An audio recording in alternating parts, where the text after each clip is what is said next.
Είναι η τάξη μας, είναι η αυλή. Είναι τα γέλια μας κάθε πρωί. Είναι το διάλειμμα και η γυμναστική. Το μάθημα που αγαπούσα πιο πολύ. Ο διευθυντής μας να προσπαθεί σε μία τάξη να μας βάλει.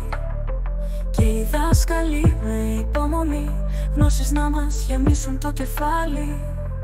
Οι πρώτοι φίλοι μας, οι πρώτες μας παρέες, είναι οι στιγμές οι πιο αθώες αλλά και οι πιο ωραίες. Πριν το δημοτικό αφήσω πίσω, την περιπέτεια στο γυμνάσιο αρχίσω. Στα μάτια θα κυλήσει ένα δάκρυ και μια νοσταλγία θα με πιάσει. Τα 6 χρόνια στο δημοτικό, σαν να ήταν χθες κύλησαν σαν νερό.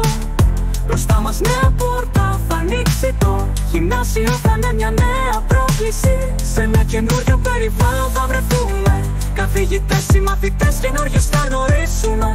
Σχέσεις με φίλους και γονείς που θα δοκιμαστούν. Γι' αυτό με υπομονή όλοι να οπλιστούν. Τα 6 χρόνια στο δημοτικό, έμαθα πράγματα, έμαθα να εκτιμώ. Φεύγοντας θα έχω τους δάσκαλους στην καρδιά μου. Και οι συμβουλές τους θα τυχούν πάντα στα αυτιά μου. Γι' αυτό ας συγχωρήσουν εκείνο το παιδί που κάποιες φορές έχασαν την υπομονή. Ήταν παιδί και το μυαλό το είχε στο παιχνίδι. Η εφηβεία θα είναι μια πίστα δύσκολη. Τώρα μπροστά μας νέα πόρτα θα ανοίξει, που θα μας φέρει καινούργιες συγκινήσεις.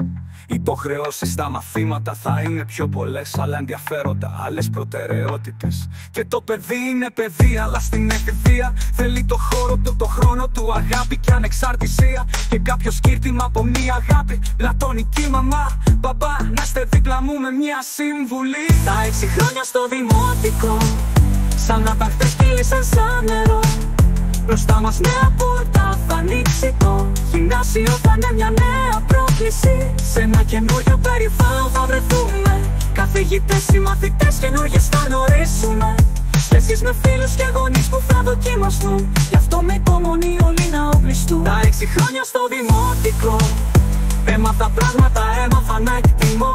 Φεύγοντας θα έχω τους δάσκαλους στην καρδιά μου. Και οι συμβουλές τους θα τυχούν πάντα στα αυτιά μου. Γι' αυτό ας συγχωρήσουν εκείνο το παιδί που κάποιες φορές έχασαν την υπομονή. Ήταν παιδί και το μυαλό το είχε στο παιχνίδι. Η εφηβεία θα είναι μια πίστα δύσκολη. Τα 6 χρόνια στο δημοτικό, έμαθα πράγματα, έμαθα να εκτιμώ.